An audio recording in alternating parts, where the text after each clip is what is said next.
My girlfriend of 7 years and I rented a beach house Airbnb in the Hamptons on Long Island in 2018. My girlfriend's name is Alicia. The house was very secluded, and it literally sat right on the beach, like back door led to the dunes. It was also more or less a completely private beach during the day, except for the occasional locals going for walks or jogs along the dunes. We were there for 3 days and 2 nights. During the daytime, for the most part, we lay in the sand with drinks, or we jump in the pool in the backyard of the house. The first night, we went to some local bars to drink a little bit, then went back to the house to relax and watch a movie. The second day there, like I said, we basically did the same thing as the first day, only this time we hopped in the pool first before going to lay on the beach to dry off. The house was absolutely gorgeous, a fantasy home for Alicia and I. Woods surrounding the house, pool in the backyard, and beach 10 steps from the back door. It all seemed like it was going to be a fantastic weekend getaway. We stayed on the beach for many hours, until around maybe like 4 or 5. Right as we started packing up and I stood up, I looked at the house, at one of the windows specifically, and I thought for sure I could see someone standing at the window, looking down at me. The sun was kind of creating a glare on the window at its current position, so I couldn't tell 100% if my eyes were playing tricks on me. I grabbed Alicia's shoulder and pointed up at the window. "Do you see that?" I asked. When she said, "See what?" I could see that whatever I thought I saw didn't seem to be there anymore. I told her to keep packing up while I ran back to the house and up the stairs to the bedroom window where I thought I saw someone or something. The room was empty though, as was the closet, under the bed, and the rest of the upstairs rooms. The only noise was the sound of the window air conditioners in various rooms, and then the door opening downstairs. It was Alicia arriving with the stuff, so I chalked it up as seeing things after lying in the sun for hours. That night we hit a couple of the same bars again. We stayed out later this night because it would be our last night there. I think we got back around 11. Upon entering the living room, we tried to flick the lights on, but they wouldn't. Then we noticed all the digital clocks from the cable boxes were off too, so the power was out. I looked around for a circuit box, but couldn't find one. It was way too late to call the homeowner. All that would happen is we'd miss out on watching a movie that night. We were tired anyway, so we just went upstairs using our phones to provide us enough light to prevent us from falling on our faces up the stairs. We went to bed, and the alcohol in Alicia's system helped her knock out pretty quickly. But then, I sat up when I felt like I heard something from outside of the room. I looked at the doorway. Someone walked past the doorway in the hall. I covered my mouth with my hands to prevent my squeal of horror from being heard. I lifted myself over Alicia to get off the bed and run to lock the door. The second I locked it, there were knocks on the other side, and someone said, "It's the landlord. I came to fix the power." I didn't believe it for a second. The knocks turned to more aggressive bangs, and the door started to shake as the man on the other side started twisting and shaking the doorknob. My girlfriend woke up and started to scream as she realized what was going on. I screamed, "Call the cops," to her, and I think this caused the man on the other side to stop. The next thing that happened after waiting in silence and fear was the sound of the police officers downstairs. They had entered the house through the front door that was apparently left open. The police investigated, took a report, and said they'd let the local media know of the incident. They even helped us find the circuit box and restore power. The next day, we left first thing in the morning, and on the ride home, I called the landlord, who said he hadn't even been near the Hamptons for a few weeks.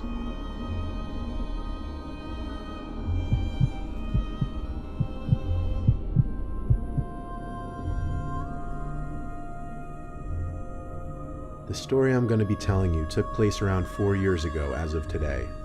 I haven't told many people about this story because it's something I try to forget. Here's my story. It was a Monday evening, 4th of July. I just finished sophomore year in high school.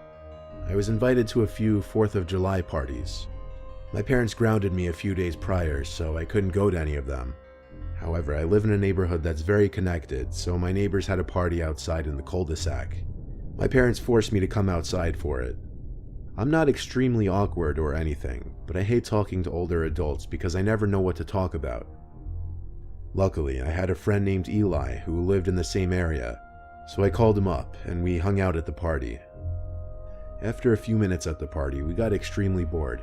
It just wasn't fun for us because there was no one our age in the area. We talked a little bit. Then Eli asked, "Doesn't Savannah live like down this street? We should go door ditch her." I agreed to Eli's suggestion, and we were on our way down the street. To clarify, Savannah is that extremely popular girl that every guy has a crush on in high school. It was awkward enough that we were neighbors, but her dad was also my dentist. We made our way down the street. The sun began setting quickly. Eli and I made jokes about dumb things we found funny at the time. Being honest, we were both pretty nerdy our sophomore year. I eventually asked Eli if he knew where the house was located because I'd never been to Savannah's house before. After scanning the whole area of houses, Eli began pointing to my west. He was pointing at a big house that was pretty complex. We lived in a mediocre area in Michigan. Houses like this one were rare here. Anyway, we sneakily approached the house. It was only to our surprise that no one was home. No cars in the driveway, the lights were off, nothing. We both began observing the house. We agreed that she probably went on a trip with her family. I suggested that we come back next week and do the door ditch. Eli didn't listen though. He kept staring at the house. He approached the front door. "Eli, let's go," I yelled. He told me to be quiet as he opened the front door. His face lit up. They left the door unlocked. Eli suggested that we explore the house and that it would be quick. Being the curious teens we were, we entered the house. It was dark and extremely cold. We both split up, exploring the enormous house. I went into every room of the house and began to feel extremely guilty because that was considered breaking into someone's house. Also, we were invading the family's privacy. After a few minutes of contemplation, Eli began screaming. I walked over to the screams and found Eli. He was leaving what I believe was Savannah's room. "Why are you screaming?" I asked. He began walking me to the nearest bathroom. He locked the door and started whispering, "There was someone watching me in the closet." I tried reassuring him the person was probably a family member who thought we were breaking into the place. He immediately responded, "Why would he be hiding in a girl's room then?" From what I saw, the room's walls were entirely white, the bed covers were white, and it just overall gave off a girl's room vibe. I became suspicious myself. That was when we began to hear footsteps approach the bathroom door. We tried listening, but the walking seemed to stop. I told Eli to be quiet. Someone started mumbling something outside the door. Shortly after, there was knocking on the door. It started out soft. As it continued, it got louder and louder. It sounded as if someone was trying to break down the door. It started becoming a scene out of a horror movie when the person started screaming. It was a man's scream. I turned around and panically tried to open the window behind us. It was bolted down. I thought we were dead. There was a wrench right next to the toilet, and I used it to destroy the window. We jumped out of it and fell onto the bushes below. I still managed to break my ankle, but we ran out of there fast. Both Eli and I were so confused as to who that person was and what their intentions were. A few days passed, and the family came back. I couldn't take the guilt anymore. I turned myself into the cops and admitted to breaking in. The cops asked me a few questions. Later, they sat me down with my dentist, or the homeowner. I began the conversation with, "Yes, I'm guilty, but the guy hiding in your daughter's closet nearly tried killing me." My dentist showed mercy and didn't press charges. However, he just started to become anxious as he told me, "We never invited anyone to stay at our house."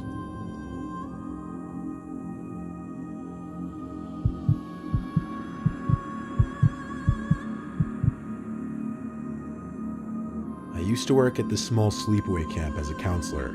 It was my first job when I was 17. It was the most fun I could have at any job that age. Plus, it would get me away from my parents' house for a month. I didn't exactly come from an enviable background. So at this camp, there were 5 buildings. The boys' dorms, the girls' dorms, the counselors' dorms, the main hall, which we called the shack, and a small bathroom building. In the shack was the cafeteria, main office, and nurses' quarters, where any kids who suffered any kind of injuries would be brought. Kids' curfews would be 9 o'clock. Curfews only meaning they weren't allowed out of the dorm buildings past that time. I made good friends with this guy named Johnny. He was 3 years older than me, but we got along. It was a Friday night. I remember because I knew it was the start of the weekend. So for fun, Johnny and I went to hang out with these 2 girl counselors, who I'll leave their names out for privacy since I haven't seen them in many years. The 4 of us went out to the woods to smoke. One of the girls were mid-sentence when all we heard was a crunch of leaves in the vicinity, surely a footstep. All of our heads turned the same way and at the same time. We all heard it. Then, a few seconds later, there was a blinding flash. We didn't understand at first. Unnerved, all of us cut the smoke sesh short and exited the woods at an extremely quick pace. Being back on the campgrounds felt a lot safer immediately, but we became paranoid that we were being watched by one of the camp supervisors, and that the flash was a picture being taken. We would surely get fired if we were caught smoking weed. So in a paranoid panic, we all rushed to our respective dorm buildings. The thing about me when I smoke weed though, I get extremely paranoid and overthink everything. So as I sit in my bed, it ate away at me, wondering if it was indeed a camera flash, and who took that picture. I couldn't take it anymore. I had to go to the shack and see if any of the supervisors were still working and come clean. Every counselor had a key to the building, so I unlocked the door that led to the cafeteria section, and the door slammed behind me, echoing into the dark, empty building. The only light was coming from that hallway, which I would take to get to the main office, hoping there would be someone still working. You may think I was crazy to be doing this, but I'm not exaggerating when I say I get paranoid, and I really couldn't afford to lose this job over something that wasn't even my idea. However, I would feel out whichever supervisor was on duty and see if they had actually seen what we were doing. As I walked down the hall towards the office, though, I realized quickly that the office light was off. No one was in the building. Just then, I heard the familiar sound of the cafeteria exit door that I had just went through slamming again. Was I seen entering the building? Was I being followed? I hid behind the intersecting hallway wall, peeking my head around, waiting to see who would be walking into the hallway. No one ever did though, but it took me longer than it should have to notice something peering around the doorway to the cafeteria. It was a person's head. They were doing exactly what I was doing, peering in my direction. When I realized this, I didn't care about being quiet anymore. I ran as fast as I could to the nearest exit, feet stomping on the wood flooring. I ran to the counselor dorm, where only 3 counselors were still chilling in the common area, one of them being Johnny. I told him and only him about what I just witnessed. I didn't know what to think other than I was being followed. I think Johnny could tell I was being a little extra paranoid because I was high, so he told me to just go to my room and lock the door. He made sure to lock the main entrance to the building because I think I scared him too. That night I lay awake for a while, thinking, nervous. So many unanswered questions from one night. The beds in every counselor's room lay right next to a window without blinds, so moonlight would pour in on clear nights, but not on this cloudy night. It was just pure darkness. Until, however, many hours after laying down, a flash filled my room. Lightning? No. There was no thunder, not even rain. I looked at the window, and all I saw was someone's silhouette out there. When they noticed me noticed them, I saw their hand making a waving motion at me. That was the last straw. I left my room screaming for Johnny. He had already gone to bed at this point, so I banged on his door till he opened up. I told him the man who was following me was at my window, so he went to check with me, but figures, he was gone. Johnny asked me if I was still high. I told him not at all, it had been hours. I asked if we should call the cops or something. He said no. He told me to sleep on the floor in his room with my blankets if it made me feel better. Low-key, I think he wanted me to because he was scared just like I was. I didn't understand why on the surface he was pretending to not take this seriously, given that he saw the first flash in the woods with me. I did sleep in his room though. I didn't want to sleep alone, I was too terrified. The next day, I went to the main office to talk with one of the supervisors. She didn't really know what to do. She didn't call the police, but she gave me permission to call them if something else happened, for the safety of the children. But nothing happened again. Not until the last day on the job for counselors. This was when the kids had already went home, and it was the day we were supposed to pack up and leave. I woke up to 4 pictures taped on my window. One zoomed in on me in the woods that night with Johnny and the 2 girls. A second picture of me sleeping in my bed. A third picture of me entering the shack building that night we smoked, confirming I was being watched and followed. And the 4th picture, a zoom in of my license plate number. I took the photos and showed them to the same supervisor. She kept them for evidence after writing down my whole story, including the smoking weed part. This was many years ago now, and nothing ever happened again, but I was scared to death that the picture of my license plate was some kind of threat, that whoever it was would track me. I still don't know who took those pictures.